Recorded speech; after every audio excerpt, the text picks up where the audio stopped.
और रावण से पूछ बैठे कि हे रावण, आज तुमने जो विधि की है, जो विधान किया है, इस विधान से मैं प्रसन्न हूं। मांगो वत्स, क्या मांगते हो? जो वर मांगोगे आज तुम्हें मिलेगा। रावण कहने लगा, महाराज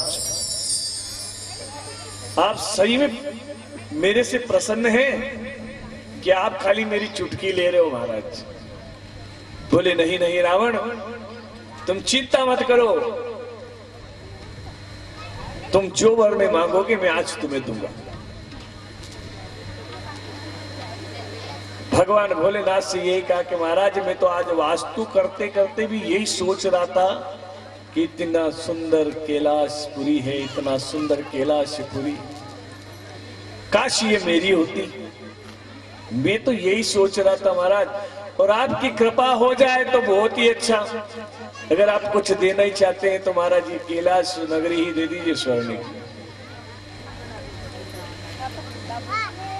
बोले, कैलाश नगरी तो नहीं दे सकता क्योंकि कैलाश तो मेरा ही सदैव वास रहेगा, पर मैं तुम्हें इस कैलाश नगरी की एक प्रतिबिंब छाया तुम्हें दे देता हूं, उसे तुम ले जाना,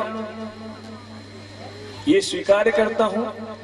पर इसका तुम्हारे अनुसार अगर कुछ निर्माण करवाना है तो तुम्हारे कुल और तुम्हारे वंश में मय दानव करके एक दैत्य है।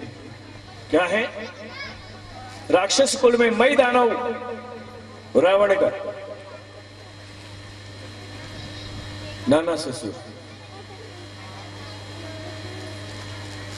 उनके द्वारा अभिमंत्रित करके इसको अपने अनुकूल नगरी बना दिया जा सकता है, तो आप इसे वो कर लीजिएगा। रावण ने दिव्य तेज से लंका, जो कैलाश नगरी स्वर्ण की है, उसे जाकर के लंका में स्थापित किया, और मई दानव ने उसे पूर्ण लंका नगरी के नाम से विख्यात किया और उसका पुनर्निर्माणित करके उसे श्रीलंका के नाम से तब्दीली किया। ये श्रीलंका हुई, और इसमें माता सती को, जब सती को पता चला और भोलेनाथ ने दिया, रावण ले भी गया। इतने दिन की मेहनत, इतने दिन की सब करामात, यहाँ किचन करना नहीं, अलमारी निकालना साफ, यहाँ किचन में ड्राज भी चाहिए ना, ये भी चाहिए ना, वो भी चाहिए ना, बाथरूम इतना बड़ा होना चाहिए ना, ये डाइनिंग रूम होना चाहिए ना, यह हाल होना चाहिए।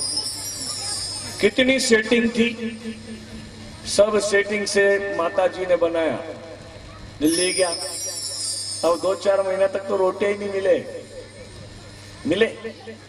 अगर कोई घर वाला ऐसा कर ले तो 2 महीने तक घर में ही नहीं घुसने दे, रोटी तो दूर की बात। अब इधर भगवती ने कह दिया कि देख, और फिर बोल क्या रहा है, एक तो लंका भी ले ली, मैं क्या बोल रहे हैं कि भगवान महादेव हो सके तो मेरी एक बार लंका भी पधार जाना। तो माता जी ने कहा कि दादा जाजो मत, तो अगली बार तुमान बिठे लेगा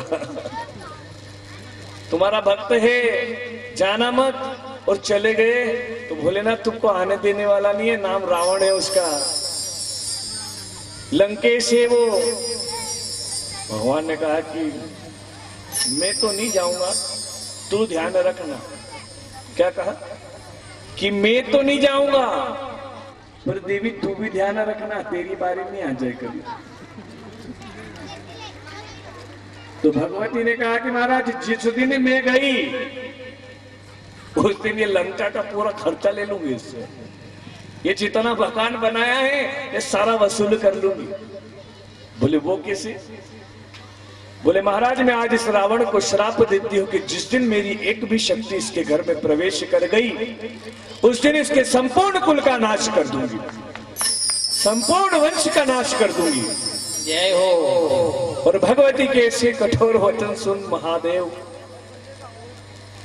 कहने लगे कि अब जो होनी है उसे कौन टाल सकता है। इधर भगवान श्री राम और लखन के साथ में, विभीषण के साथ में मिल करके उस भगवती दुल्हा की आवाहन करते हैं, उस माता का गुण अनुवादन करते हैं। और मां को पुकारते हैं,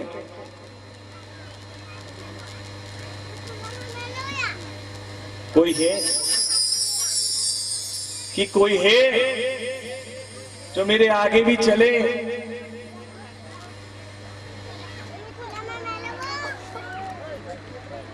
इनका जन्म जो है राजा बलि के परिवार में होना चाहिए, राक्षस कुल में। क्या? क्योंकि सब भगवान की कथा को छोड़ करके अगर कोई जाता है शासन पे बैठने के बाद, एक चीज का ध्यान रखना, आज बहुत बड़ी बात बोल रहा हूं, जिंदगी में एक चीज का विशेष ध्यान रखना, तुम अपने घर में पूजा करो, पाठ करो, भोजन करो, कुछ भी करो, उसका आसन एक बना लो, सिर्फ उसका एक नियमित आसन बना लो। उस आसन पर जब भी बैठो, जब तक आपका मकसद कामयाब ना होता, जो काम पूरा ना होता, तब तक उस आसन से मत उठो। क्यों? उसके कारण ये होते हैं कि जो होता है ना, आप जिस घर में पूजा करते हो, सब एक पूजन का आसन होता है, ये व्यास है, और मैं मेरे आसन पे ही बैठता हूं। क्योंकि जब मैं मेरे आसन पे बैठता हूं तो मेरे जीवन भर का जो पुण्य कर्म है, मेरी जो सोच है, मेरी स्मृति है, जो मैं धर्म के प्रति चलता हूं या मैं धर्म के विषय में जो चर्चा करता हूं, वो मेरा प्रभाव नहीं है, वो मेरे आसन का प्रभाव है। अगर मैं ईश्वर का नाम भी लेता हूं तो मैं उस धरती पर नंगे नहीं बैठा हूं, उस धरती का भी सम्मान कर रहा हूं, उस जगत जननी के सम्मान में बैठ करके उसके ऊपर भी एक सुंदर वस्त्र डाल करके मैं उस वस्त्र पर बैठ रहा हूं। जो आसन सिद्ध हो जाता है वो आपको कभी नीचे गिरने नहीं देता, वो हमेशा आपको ऊपर की ओर ही ले जाएगा। देव हो, दानव हो, मनुष्य हो, हर को एक आसन है। सभी को सम्मान दृष्टि से देखने के लिए, सम्मान देने के लिए आसन की नियुक्ति की है। इसमें देवता भी इससे वंचित नहीं है। सभी देवताओं ने अपने अपने इच्छा शक्ति के अनुरूप आसन धारण किया है। अगर किसी को सिंहासन मिला है तो भगवान ब्रह्मदेव को कमल के पुष्पों का मिला है, भगवान नारायण को शेषनाग और गरुड़ का मिला है, लक्ष्मी को हंस का मिला है और उल्लू का मिला है, मां भगवती को सिंहासन अगर मिला है तो शेर का मिला है, गौ माता का मिला है। आप इन जीवों की ओर जाके देखिए जरा कि इनके जीवन में कितनी सार्थकता है। इन जीवों के अंदर अनेक प्रकार की शक्तियां हैं। तो इन चीजों को समझना सीखो। अपने आसन को कभी मत छोड़ो, क्योंकि जब आप बीच भंवर में अपने आसन को छोड़ के जाता है तो इंसान जब मुसीबत में होता तो वो आसन क्या, उसके शासन भी काम नहीं आते, चाहे कितना ही बड़ा क्यों हो। इसलिए कथा का समय भी हो रहा है और अब हमें कथा को पूर्ण विराम की ओर ले जाना है। इधर भगवान राम ने रघुवर से श्री राम और मां भगवती की आराधना की। भगवती ने आकर के वचन दिया, वरदान दिया कि हे रघुवर, इस युग में भी इस आतताई रावण और कुंभकर्ण का वध करके आप जो है सुरक्षित रूप से अपने धाम की ओर पहुंचे। इस रावण का वध करने का समय आ रहा है। मेरे 10वें दिन, मेरी इस पावन नवरात्रि के 10वें दिन रावण की मृत्यु होगी और रावण के संपूर्ण कुल में नाश होने में मात्र एक प्रभु भक्त विभीषण के अलावा इस संसार में कोई नहीं होगा।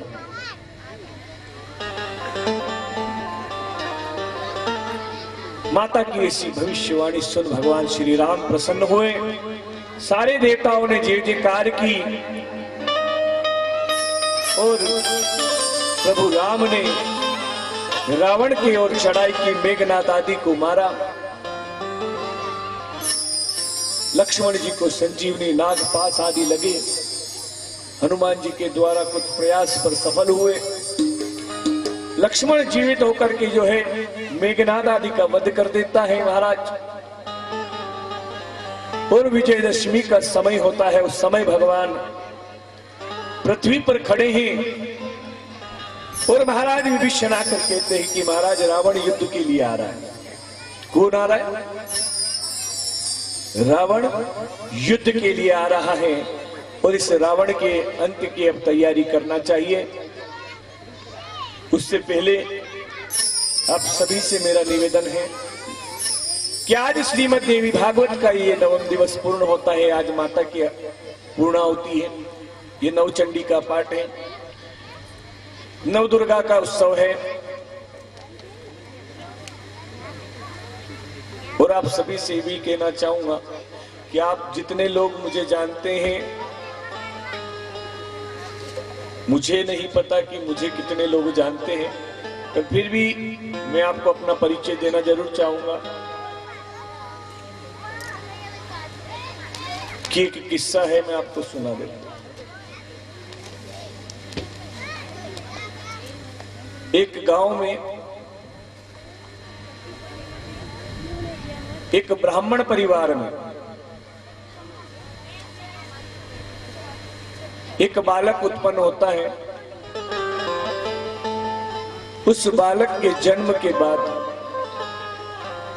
तकरीबन 3 महीने बाद जो है, उसकी माता का मानसिक संतुलन बिगड़ने के कारण उसके पिता उसकी मां को निकाले देते हैं घर से, उसे हॉस्पिटल एडमिट कर देते हैं।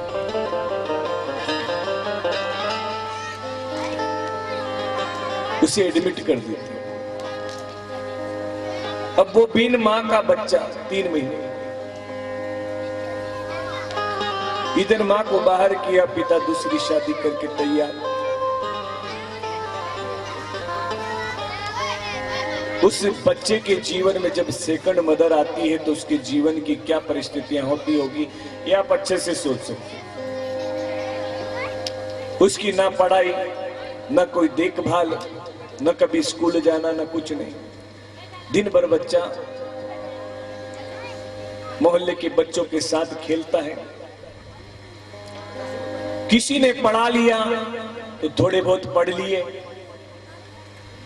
बाकी घर के कामकाज में इतने व्यस्त, घर में कोई भी काम, कोई भी नुकसान अगर होता तो किसी को पढ़े ना पढ़े उस बच्चे की धुलाई जबरदस्त होती थी। उस बच्चे के ऊपर इतना संकट होता था। उस भाई की एक बड़ी बहन और एक बड़ा भाई भी था। पर कहते हैं कि जब परिस्थितियां बदलती है तो माँ बाप, जिसके सिर पे से माँ का हाथ चला जाता है, उससे पूछो कि उसकी माँ का हाथ जाने के बाद उसकी क्या कदर होती है।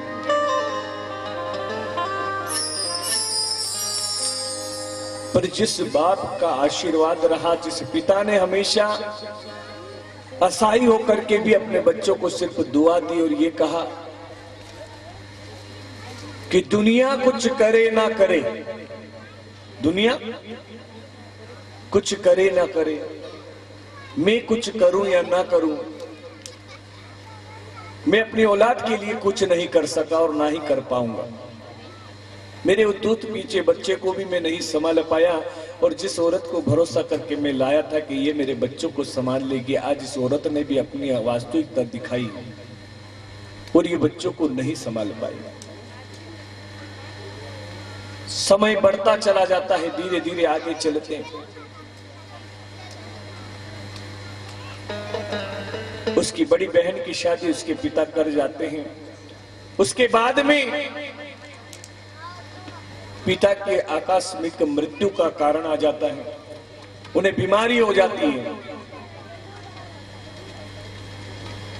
सारे हॉस्पिटलों में उनका इलाज, सब कुछ मिलने के बाद भी उनको खून नहीं मिलता, उनके ग्रुप का खून नहीं मिलता। और वो अंत तक क्या करते हैं, और वो आराधना किसकी करते थे, सोचना, वो आराधना भगवती की करते थे। किसकी? इस व्यासपीठ पे जो भगवती बैठी है उसकी पूजा करते थे। दिन में दुर्गा सप्तशती के 2 पाठ करते थे। दुनिया उन्हें जय माता जी के नाम से जानती थी। माता के इतने भक्त, पर कहते हैं कि इस भगवती की सत्यता पे अगर कोई बैठता है तो उसका आचरण शुद्ध और साफ होना चाहिए। उसके मुख से कभी मिथ्यावाद नहीं निकलना चाहिए और ना ही किसी के लिए बुराई निकलना चाहिए कभी, ना ही किसी के पक्षपात में होना चाहिए और ना ही किसी के विशेष समर्थन में। सभी के लिए समान होना चाहिए। उस बालपन से जो जीवन में सीखा है, जो समझा है, उस बालक ने जो सीखा है तो वही सोचा कि यह धरती मेरी मां है और ये आसमान मेरा पिता है। ये धरती मेरी मां है, यह आसमान मेरा पिता है। मेरे कर्म ही मेरी शिक्षा है और मेरा कर्तव्य ही मेरा जीवन है। मेरे पिता ने मेरे लिए कुछ किया नहीं किया, ये मायने नहीं रखता। आपने अपने माता पिता के लिए क्या किया, मायने ये रखता है। दुनिया में जहर घोलने वाले बहुत मिलेंगे, घर तोड़ने वाले बहुत मिलेंगे, पर किसी की भावनाओं को समझने वाला कोई व्यक्ति बिरला ही होता है। वो बालक इतना परेशान था, कोई साथ देने वाला नहीं। उम्र उस वक्त हो गई उसकी करीब करीब 14 से 15 वर्ष।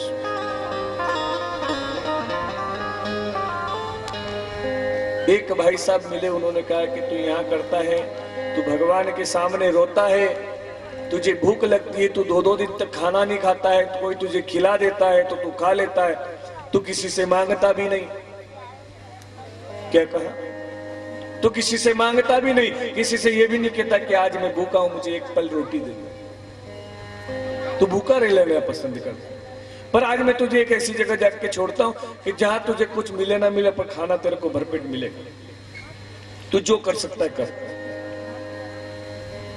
एक भोलेनाथ के मंदिर पर जाकर के बिठा दिया, महादेव की पूजा करता, सुबह उठता आराम से, भगवान भोलेनाथ को अच्छे से 4-5 बाल्टी जल से स्नान कराता, दूध दही आदि से स्नान करता, और मंत्र कुछ याद नहीं, मंत्र कुछ भी याद नहीं है, पर सिर्फ भोलेनाथ के सामने जाके बैठता है और कहता है राम सिया राम जय जय राम, राम सिया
सिया राम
नित्य नियम था, नित्य नियम।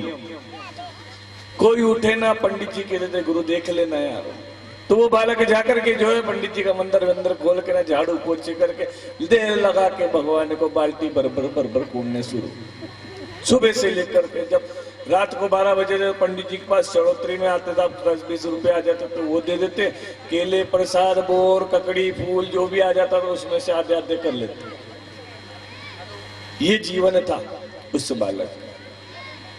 कहीं जाता तो वहां भोजन कर लेता, वहां सुंदरकांड में चला जाता, ये चलता। परमात्मा के प्रति लगन लगन। कुछ समय बाद एक महात्मा आए रामायण करने, उन महात्मा की सेवा करी तन मन से। महात्मा ने कह दिया कि तू यहाँ क्या कर रहा है, जब तेरा कोई है नहीं तो तू मेरे साथ चल। तो बालक बोला कि ठीक है बाबा जी, आपके साथ भी चल के देख लेते हैं। क्या चाहिए जीवन में? भक्ति चाहिए, परमात्मा की भक्ति चाहिए, और 2 वक्त का भोजन चाहिए। सर टिकने के लिए छत मिले ना मिले, कम से कम परमात्मा का तो आश्रय होगा, क्योंकि जिसका कोई नहीं होता उसका परमात्मा जरूर होता है। कितने साल? 4-5 साल संतों की सेवा में रही। अयोध्या में रहा, चित्रकूट में रहा, गुजरात में रहा, सभी संतों की सेवा करता करता एक बार राजस्थान में कहीं महाराज की कथा थी, वहां आए तो वहां उस बालक की जो है सौतेली माता, क्योंकि अब घर में काम करने वाला कोई बचा नहीं, तो उस बच्चे को लेने के लिए संत के पास जाती है। कहती महाराज मेरा एक बेटा है और एक बड़ा बेटा है जो हमसे बात नहीं करता, और ये मेरी शौक के बेटे हैं, तो जैसे तैसे मैं इसे ले जाने आई हूं, क्योंकि घर में भी एक आध लड़का चाहिए, घर में जरूरत पड़ती। उस बालक को महात्मा ने समझा बुझा करके जो है घर भेज दिया। वो बालक फिर अपनी स्थिति पर आता है, घर की जिम्मेदारियों को संभालता है। पर कहते ना कि जिसके जीवन में स्वाभिमान आ जाता है, क्या आ जाता है? स्वाभिमान जाग जाता है, आत्मनिर्भरता जाग जाती है, ईश्वर पर विश्वास बढ़ जाता है, तो फिर दुनिया उसे नहीं दबा सकती, दुनिया उसके ऊपर शासन नहीं कर सकती, क्योंकि उसका कर्ता उसका ईश्वर है, उसका भरता उसका ईश्वर है, और उसको देने वाला भी ईश्वर है, और उसे पालने वाला भी ईश्वर है, तो वो किसी के अधीन नहीं रहे। उस माँ बेटे के बीच में घमासान युद्ध होता है। 4-5 पड़ोसियों को बुला करके माँ अपने बेटे को कुटवा देती है अच्छा तरीके से। बेटा वो घर छोड़ करके चला जाता है भगवान शिव के मंदिर में, और वहां जाकर के भगवान से प्रार्थना करता है कि मुझे इस शहर में रहना ही नहीं, कोई ऐसा चमत्कार करो कोई कि को मुझे गोद ले ले। क्या करे? या तो मुझे कोई गोद ले ले, या फिर ऐसी जगह दे जहां मैं अपना जीवन तय कर सकूं, मैं जीवन में कुछ हासिल कर सकूं। उसके चरित्र को सुन करके मां भगवती की कृपा होती है, और उसके क्षेत्र से कितना, उसके क्षेत्र से कम 50 किलोमीटर दूर एक गांव, उस गांव में एक मंदिर है। उस मंदिर, गांव के मंदिर पर कोई पुजारी नहीं है, कोई पूजा नहीं करता। मतलब घर के मोहल्ले के आज इसकी बारी, कल उसकी बारी, परसों उस घर के पूजा करेंगे, ऐसे करके रोज शाम को आरती उतारते। उस माँ के घर में कोई पूजा के लिए पंडित आना पसंद नहीं। वो बालक वहां से भगवान महाकाल से आदेश लेकर के निकल दिया जहां उसे जीवन में जाना है। चला गया, निकला, एक गाड़ी में बैठा, पर उसके प्रारब्ध, उसके कर्म बहुत अच्छे थे, वो किसी को जाने। मैंने कहा ना आपको कि आप मुझे कितना जानते हो ये आप जानते हो, पर मैं आप में से कितने लोगों को जानता हूं ये मुझे पता नहीं, मुझे पता नहीं। वो बालक भी उसी परमात्मा के अलावा, उस भगवती के अलावा क्योंकि किसी को नहीं जानता।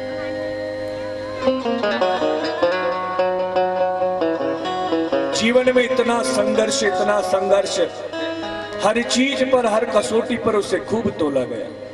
इतना तोला कि दूसरा कोई होगा तो आत्महत्या कर लेता, अपने प्राणों का त्याग कर देता। क्योंकि जब भगवान के रास्ते में चलोगे, परमात्मा के मार्ग में चलोगे, तो दुनिया तुम्हारी कमर तोड़ देगी, तुम्हें अपने पैरों पर आगे नहीं बढ़ने देगी। ये दुनिया का दस्तूर है। दुनिया अपने दुख से दुखी नहीं है, दुनिया दूसरों को सुखी देख करके दुखी है। इसलिए ईश्वर की भक्ति करो तो अंतर मन से करो, अंतर आत्मा से करो, दिखावा मत करो। उस बालक ने वहां गया, कुछ दूर जाने पर गांव आने वाला था, वहां उतरने की बारी थी। क्योंकि एक तरफ गांव जो जाता है उसकी बहन के उधर जाता है और दूसरा गांव अन्य घर तरफ जाता है। वो बालक वहां उतरा, उम्र करीब 16-17 वर्ष उतरा। वहां से एक मौसी के गांव का दामाद, जो सदियों पहले से उसे जानता है, पर उसने कभी उसे को देखा नहीं। उस बालक को देख करके कहा कि पंडित जी आप तो धन्य हो गए, आपके दर्शन हो गए। उस बालक ने कहा महाराज मैं तो आपको नहीं जानता, आप कौन? बोले आप शायद पंडित जी भूल गए हैं। आप याद करो कि आप जब माता रानी के नवरात्रि चैत्र महीने के आते थे, उस समय आप हमारे गांव के पास में यज्ञ में आया करते थे, और उस समय इतने सुंदर सुंदर माता के भजन सुनाते थे कि हमारे इस आसपास के जितने गांव वाले हैं ना, आपके दीवाने हो गए महाराज। उस बालक ने कहा कि आया तो हूं मैं, 2-3 बार आया, तो भजन तो मैं सभी जगह गाता हूं, खाली इतने एरिया में फेमस कैसे हो गया? बोले पंडित जी आप समझोगे नहीं इस बात को, हम आपको पूरा विस्तार से बताएंगे कि हम कौन है क्या है, आप बैठिए चाय पीजिए। उस बालक ने पवन के पास बैठा, चाय वाय पी। सज्जन प्राणी था, इतना मित्र था, भाव रखता था, दोनों की मित्रता हुई। और उसका नाम क्या था ये भी बता देता हूं। जो व्यक्ति था उसका नाम था सत्यनारायण। क्या था? सत्यनारायण।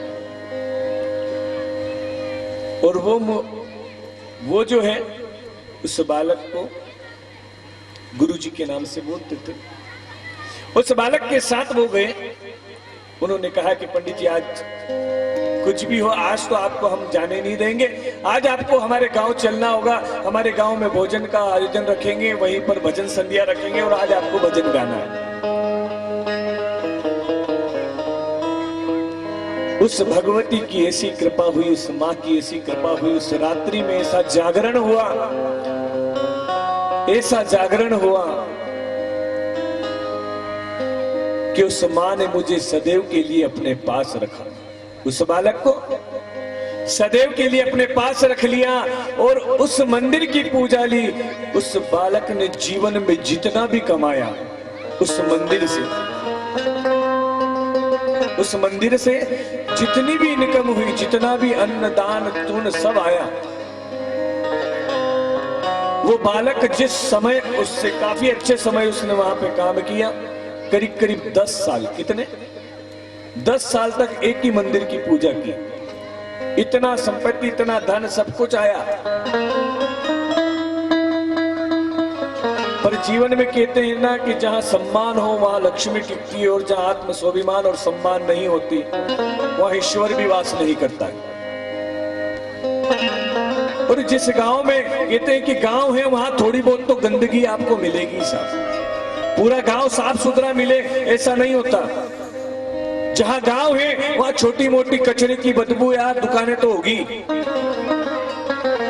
कूड़ा करकट तो होगा ही। तो यहां वही बात है कि जो समय परिस्थितियां चल रही हैं उसके अनुसार तो कहते हैं कि संतों की सेवा, और जीवन में उसने इतने आनंद लिए कि उस पर हमेशा भगवती की कृपा बनी है। और मैं आपसे वही कहूंगा कि उनके गुरु इतने अच्छे थे, उनको गुरु ऐसे प्राप्त मिले कि जीवन में क्षण भंगुर मात्र एक शब्द भी कलेश और दुख उसके जीवन से समाप्त के लिए चला गया। वो बालक आपके सामने मैं ही हूं। मैंने अपने जीवन में मेरे जीवन को पूरा अपने गुरु के चरणों में समर्पित कर दिया। मेरे जीवन के बहुत संघर्ष सहे, कई द्वार कई दुनिया देखी मैंने, पर जो मुझे सूट हो जाए वो कोई विरला ही होता है। क्योंकि हजारों की संतों की सेवा में रह करके जो मुझे चेला नहीं बना सका, और एक श्रीधर गंबर की खाली झलक ने मुझे उनके शिष्य बनने पर मजबूत कर दिया, ये सोचने वाली बात। मैंने इतने संतों का संगत किया, कई बड़े बड़े विद्वानों के साथ रहा हूं, पर कभी किसी के अंदर वो गुण नहीं दिखा कि जिससे मैं गुरु दीक्षा ले सकूं। और मेरे गुरुदेव के पास ही आकर के मैंने दीक्षा ली। ये मेरी मां कामाख्या का आशीर्वाद है। कामाख्या कहां है पता है आप? इस धरती के अंतिम छोर पे, आसाम, उस जगह पे जहां बंगाल लग जाता है, बंगाल की खाड़ी, फिर समुद्र आ जाता है, उस स्थान पे नील सरस्वती मां नीलांचल पर्वत वासिनी मां जगत जननी कामाख्या का स्थान है, जहां माता का गुप्त पाठ पड़ा था, जहां आज भी माता 3 महीनों के लिए रजस्वला होती है। और हर साल में एक महीना ऐसा आता है जिसमें 3 दिन तक माता रजस्वला होती है, और पूरी संपूर्ण नदी वहां से रक्त से लाल हो जाती है, माता का कुंड लाल हो जाता है। हजारों मीटर कपड़ा लगता है माता को, हजारों मीटर, कितना? हजारों मीटर ट्रकों के बंद थान के थान आते हैं, उस समय उस मंदिर के अंदर डाल दिए जाते हैं। इतना रक्त प्रवाह होता है कि वो सारे कपड़े लाल हो जाते हैं। चौथे दिन मां शुद्ध होती है, 5वें दिन से उनके दर्शन प्रारंभ होते हैं। जिस बंदे ने एक बार नंबर लगा दिया पहले दिन, तो चौथे दिन उसका नंबर आएगा। और कामाख्या में कोई मूर्ति या प्रतिमा नहीं है, मां का सिर्फ गुप्त अंग रखा हुआ है, उसके ऊपर सोने का कछुआ रखा हुआ है। उस मां की कृपा के कारण मुझे गुरुदेव की प्राप्ति हुई है, और गुरुदेव की कृपा से ही इस आश्रम के निर्माण में हम लोग जो तन मन लगा रहे हैं। हमें देखिए, एक सीधा सा मैं आप लोगों से कहना चाहूंगा कि मेरा गुरु समर्थ है, किसी के 2 रुपए का मोहताज नहीं है। और ये सब लोग भूल जाओ कि हम किसी के ऊपर कोई जिम्मेदारी दे रहे हैं। हमने सिर्फ आप लोगों को यही बोला है, कोई किसी को पक्ष विपक्ष में जाने की आवश्यकता नहीं है, किसी को किसी के ऊपर आरोप प्रत्यारोप लगाने की आवश्यकता नहीं है। कौन क्या कह रहा है क्या नहीं, स्वयं अपने विवेक से काम लो, अपनी जिम्मेदारियों से काम करो, अपनी जिम्मेदारियों से भागो मत। ये काम आपका और आपके बच्चों का भविष्य बना देगा। हम तुमसे कोई धन दौलत नहीं मांगते, हम तो तुम्हारे शरीर का सिर्फ परिश्रम मांगते। कितना? क्योंकि जब जब भगवती ने अपने वचन को सिद्ध किया है, उस भगवती के वचन में यही रखा है कि वो करके वो चली जाती है और नाम हो जाता है। मेरा आपकी कृपा से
गोद पर आए हुए सभी माताओं बहनों को बहुत बहुत प्रथम दिवस श्री माँ भगवती के श्रीमद् भागवत की इस प्रथम दिवस पर स्वर्ग से आए हुए सभी देवियों देवताओं को बधाई देते हुए विदाई करना है, क्योंकि यहाँ अखंड यज्ञ नारायण स्वर्ग के सभी 33 करोड़ देवी और देवताओं मृत्यु लोग तीनों लोग 14 ब्रह्मांड की देवी और देवताओं को बुलाकर यहाँ स्थापना दिवस हो चुका।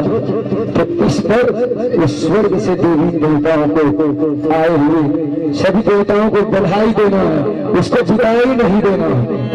यह बधाई की दिवस है और जितने भी यहाँ उस माँ भगवती के बच्चे के रूप में आए हैं, बालक के रूप में आए हैं, बुजुर्ग के रूप में आए हैं, उन सबको अभिनंदन। और आज माँ भगवती की पूर्ण आहुति है, पूर्ण आहुति में सभी को भाग लेना है। आरती के बाद सबको चले नहीं जाना है, क्योंकि यह भोजन रसोई से भाग लोगे तो ऐसी हर की घर में ऐसी उजाला आपके बच्चे के रूप में, आपके परिवार के रूप में माँ भगवती ने कृपा बनाए रखी है। और यहाँ पर अन्नपूर्णा देवी के रूप में आज भंडारा हो रहा है, अन्नपूर्णा आई है और सभी बच्चे को माँ भगवती की कृपा में पहले तो हेलीकॉप्टर आता था, आज हेलीकॉप्टर के रूप में हमारे यहाँ 4 व्हीलर आया है।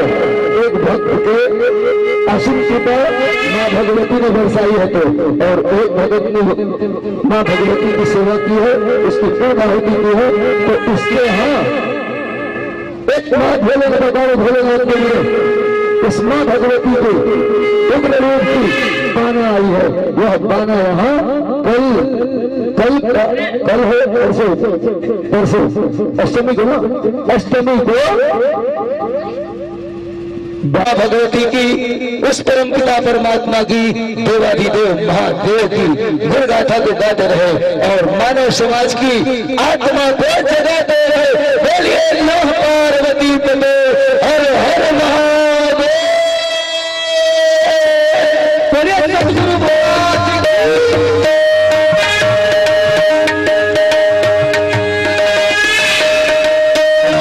आरती के लिए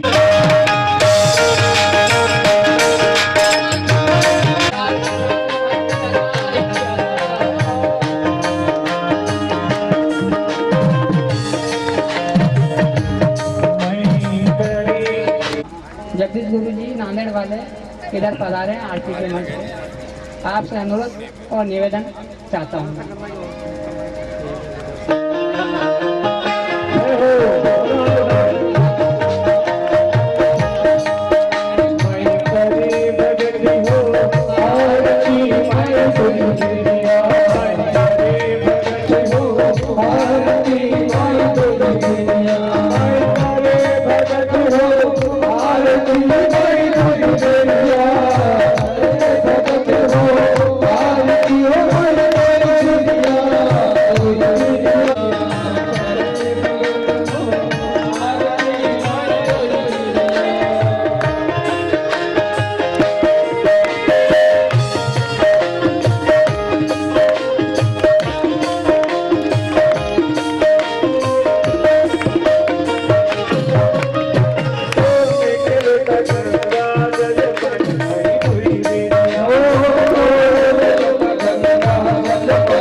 सतगुरु भगवान की आज के आनंद की श्री नमः पार्वती पदे हर हर महादेव हर काल हर पीड़ा हर मृत्यु हर दारिद्र हर आनंद की लहर कर श्री नमः पार्वती पदे हर हर महादेव